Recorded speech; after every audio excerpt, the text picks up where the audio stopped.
আজকে বাংলাদেশের জন্য সবচেয়ে গুরুত্বপূর্ণ ঘটনা হচ্ছে জাতিসংঘের যেই মানবাধিকার লঙ্ঘনের রিপোর্ট প্রকাশ করেছে সেটি। তার উপরে এই সংশ্লিষ্ট কমিশনের প্রধান ফলকার টুর্ক সংবাদ সম্মেলন করেছেন। সেই সংবাদ সম্মেলনে খুব কঠিন এবং গুরুত্বপূর্ণ একটি কথা তিনি বলেছেন। সাংবাদিকদের ব্রিফিংয়ে তিনি বলছেন, অপরাধীদের ফেরাতে ইউনিভার্সাল জুরিসডিকশনের প্রয়োগ আইসিসিতে অনুরোধ করা যেতে পারে। দর্শক, একটা গুরুত্বপূর্ণ সুপারিশ।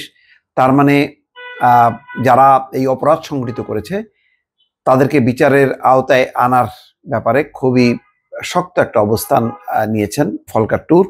তিনি সেই কথাটি বলছেন।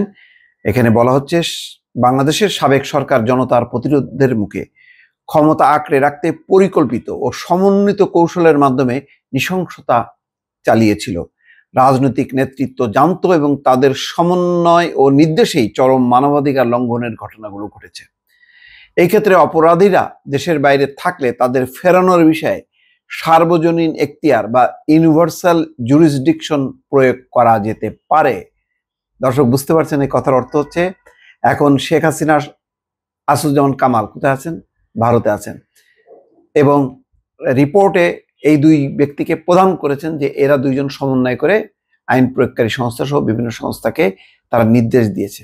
এখন তারা বলছে যে তাদেরকে ওই যে ইউনিভার্সাল জুরিসডিকশনের প্রয়োগ করে, অর্থাৎ সার্বজনীন এখতিয়ার, ওই যদি তারা দেশের বাইরে থাকে তাদেরকে বিচারের আওতায় আনার জন্য ইউনিভার্সাল জুরিসডিকশন এটা প্রয়োগ করা যেতে পারে। একটা গুরুত্বপূর্ণ সুপারিশ ফলকার টুর্ক সামনে নিয়ে আসলেন। বুধবার দুপুরে জেনেভায় বাংলাদেশে জুলাই আগস্টের অভ্যুত্থানে মানবাধিকার লঙ্ঘনের বিষয়ে তথ্যানুসন্ধান প্রতিবেদন প্রকাশ উপলক্ষে আয়োজিত সংবাদ সম্মেলনে এই কথা বলেন জাতিসংঘের মানবাধিকার বিষয়ক high commissioner Volker Turk. Universal jurisdiction প্রয়োগের ক্ষেত্রে কোনো ব্যক্তির বিরুদ্ধে আন্তর্জাতিক আইনে গুরুতর অপরাধ সংগঠনের অভিযোগ আনতে পারে কোনো দেশের আদালত। এই ক্ষেত্রে অপরাধ সংগঠনের কোনো স্থান কোনো প্রতিবন্ধকতা তৈরি করে না। ওই আইনের আওতায় অভিযুক্ত ব্যক্তির বিচার বা প্রত্যর্পণ চাওয়ার সুযোগ থাকে। প্রতিবেদন প্রকাশের শুরুতে জাতিসংঘ মানবাধিকার হাইকমিশনার প্রারম্ভিক বক্তব্য দেন। তার সঙ্গে উপস্থিত ছিলেন জাতিসংঘ মানবাধিকার হাইকমিশনের দপ্তরের এশিয়া প্রশান্ত মহাসাগরীয় বিভাগের প্রধান রোরি মুনগোভেন এবং দপ্তরের মুখপাত্র রাভিনা সামসাদাসানি।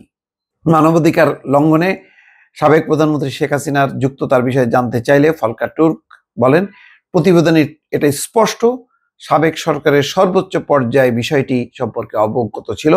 প্রকৃতপক্ষে গুম, নির্বিচার গ্রেপ্তার, সহিংস পদ্ধতিতে বিক্ষোভ দমনের মতো নানা ধরনের মানবাধিকার লঙ্ঘনের সঙ্গে তারা জড়িত ছিলেন। মানবাধিকার লঙ্ঘনে অভিযুক্ত শেখ হাসিনা এখন ভারতে অবস্থান করছেন। এই ক্ষেত্রে কি পদক্ষেপ নেওয়া যেতে পারে? তিনি তখন বলছেন যে যদি অপরাধী দেশের বাইরে থাকে তাহলে ইউনিভার্সাল জুরিসডিকশন ব্যবহার করা যেতে পারে। তবে যে দেশে অপরাধী অবস্থান করছে তাদের গুরুতর মানবাধিকার লঙ্ঘনের অপরাধের বিচার করতে সম্মত হতে হবে, অর্থাৎ ওই দেশকেও সম্মত হতে হবে যে তারা এই বিচারের ব্যাপারে ঐক্যমত আছে তাদের। এছাড়া বাংলাদেশ আন্তর্জাতিক অপরাধ আদালতকে এই বিষয়ে তদন্তের জন্য বলতে পারে। পরিষ্কার, এখন শেখ হাসিনাকে বিচারের সম্মুখীন হইতে হবে, এটা হলো বিষয়, এটাই ইঙ্গিত দিলেন। এবং একই সঙ্গে এই অপরাধের পর শেখ হাসিনার রাজনীতি করা আর জীবনে এটা সম্ভব কিনা, এটা অন্তত আন্তর্জাতিক অঙ্গনের যারা আছেন তারাই বিচার করুক। দর্শক, ভালো থাকবেন। আল্লাহ হাফেজ।